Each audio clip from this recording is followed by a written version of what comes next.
kalau kita lihat gitu ya, ini kan Ya. kopi menjadi salah satu komoditas unggulan Indonesia. Ya. Nah, tapi kalau kita compare nih dengan negara produsen lainnya, bagaimana sih daya saing kopi specialty Indonesia dengan negara-negara lain? Kalau kita lihat Indonesia kan sekarang udah masuk top 3 atau top 4 di dunia ya. Tapi kalau kita lihat dari antara 4 negara ini, kita lihat Indonesia mungkin salah satu yang punya potensi yang paling banyak untuk mengembangkan kopi-kopi specialty. Satu, not only kita consume kopi domestically, kita juga ekspor kopi yang banyak gitu loh. Jadi kalau kita lihat dari negara tetangga kita, Vietnam itu paling banyak tuh di Robustanya. Oke. Dan Indonesia masih ada potensi di kopi Arabica yang gimana kita bisa proses lebih bagus supaya kita bisa ada value added-nya. Jadi untuk tahun-tahun ke depan kita sangat berpotensi sekali untuk mengembangkan kopi-kopi specialty. Prospeknya cukup menarik ya Cukup di menarik tahun-tahun sekali, mendatang. betul. Tapi kalau kita lihat juga dari segi produksi dan permintaan baik dalam negeri maupun luar negeri ini seperti apa sih? Sekarang kalau kita lihat dengan tren yang lagi zaman sekarang dengan specialty coffee yang lagi in banget, yang lagi hot banget, ini Indonesia boleh dibilang kita peminum kopi cukup banyak. Jadi over the years ini apalagi setelah post COVID ini peminum kopi sangat banyak sekali. Peningkatannya seperti apa sih trennya? Sangat signifikan sekali. Kalau kita lihat sekarang bukan peminum kopi saset, tapi kopi yang minum kopi es, kopi susu, Kopi kekinian gitu kopi ya? kekinian, specialty coffee. Now you see in every corners of malls, di jalanan itu kita lihat banyak coffee shop yang buka. Dan kopi merek-merek kopi kayak Kopken dan lain-lain itu punya 800, 1000 outlets. Dan not only that, juga kita lihat pemain-pemain asing juga masuk nih mulai. Jadi yang saya dengar emang banyak pemain-pemain kopi dari luar negeri lagi mau masuk ke penetrasi pasar-pasar di Indonesia. Oke, apa yang membuat luar gitu cukup menarik perhatian atau apa yang membuat atraktif gitu Indonesia? Ya. Gitu? So, satu, konsumsi kopi. Dan Indonesia kita tahu dari zaman dulu kan kita peminum teh. Dan over the years ini switching between peminum teh ke peminum kopi sangat tinggi sekali. Jadi potensi untuk grow sangat besar sekali. Itu apa sih yang membuat behavior dari teh kemudian ke kopi gitu? Faktor-faktor apa saja tadi yang menyebabkan pendorong tren konsumsi kopi ini meningkat di Indonesia?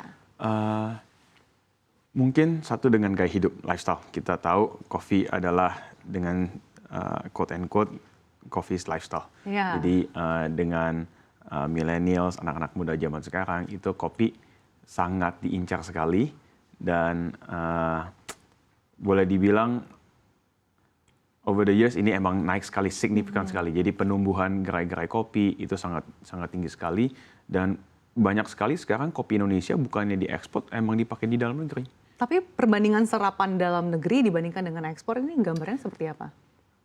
Sepengetahuan saya di awal tahun, sekarang Indonesia kekurangan kopi untuk diekspor dan malah kita sudah memulai untuk mengimport kopi. Oke, Yes. tapi dari segi produksinya seperti apa sih sebetulnya dengan menjamurnya tren kopi kekinian dan juga kalau kita melihat tren dari tahun ke tahun ini peminat kopi ini semakin meningkat? Jadi emang sangat meningkat signifikan sekali. Jadi kalau kita lihat sekarang untuk pengekspor aja kita tidak cukup. Jadi kita dengan harga kopi yang dengan demand dan supply-nya tidak balance, ini sekarang ini demand ini lebih banyak dibanding supply-nya. Dan satu juga dengan produktivitas kopi yang sangat menurun di Indonesia, itu harga kopi sangat meningkat dan kita harus mau nggak mau coba untuk mengimport dari negara tetangga. Oke, itu faktor-faktor mainnya tuh apa saja? Cuaca di Brasil ada frost, di Vietnam juga ada frost, di Indonesia dengan cuaca hujan yang sangat banyak, El Nino, dan banyak macam sekali. Sejak kapan ini menjadi puncak penurunan produksi? Awal 2 tahun yang lalu. Oh, 2 tahun yang lalu? Dan paling banyak di tahun lalu itu harga kopi kalau kita lihat Robusta itu meningkat dari rata-rata harga sekitar $2.000 per ton, sekarang udah bisa mencapai $3.000 sampai $4.000 per ton. Oke, artinya saat ini fenomena yang terjadi bukan ekspor, malah justru kita impor. Yes. Kebanyakan kita impornya ini kopi jenis apa sih? Kalau untuk komoditas kita banyak import kopi Robusta Vietnam, tapi kopi-kopi Arabica juga banyak, tapi predominantly masih dari kopi-kopi Vietnam. Oke, Untuk menutup supply-nya yang tidak cukup itu. Oke, berarti artinya hal ini terjadi karena kurangnya pasokan, bukan Yes. karena kualitas kita yang Betul. kalah gitu ya. Betul. Tapi kalau Betul. dari segi kita biasanya ekspor gitu, tuh sebetulnya kopi-kopi andalan apa saja sih yang kita ekspor? Oke, jadi kalau kita tahu Indonesia kan dari produksi kopi 70% adalah robusta, which is itu komoditi. Yang bisa jadi unggulan ekspor kita adalah kopi-kopi Arabica kita, which is kebanyakan kopi-kopi Sumatera Utara, Oke. yang itu diekspor ke Amerika, yang dipakai buat Starbucks dan merek-merek kopi lain. Oke, justru dari Indonesia kita Dari ekspor Indonesia, gitu ya. betul. Selain Amerika Serikat, negara-negara tujuannya mana lagi sih? Dan apakah ada rencana untuk memperluas pasar ekspor? Jepang, it's a very big market. Korea, Taiwan, China, and Europe. Negara mana lagi yang masih potensial tapi masih belum digarap? China mungkin ya. China sangat luas sekali. Kita tahu juga perkembangan perkopian di China cukup luas.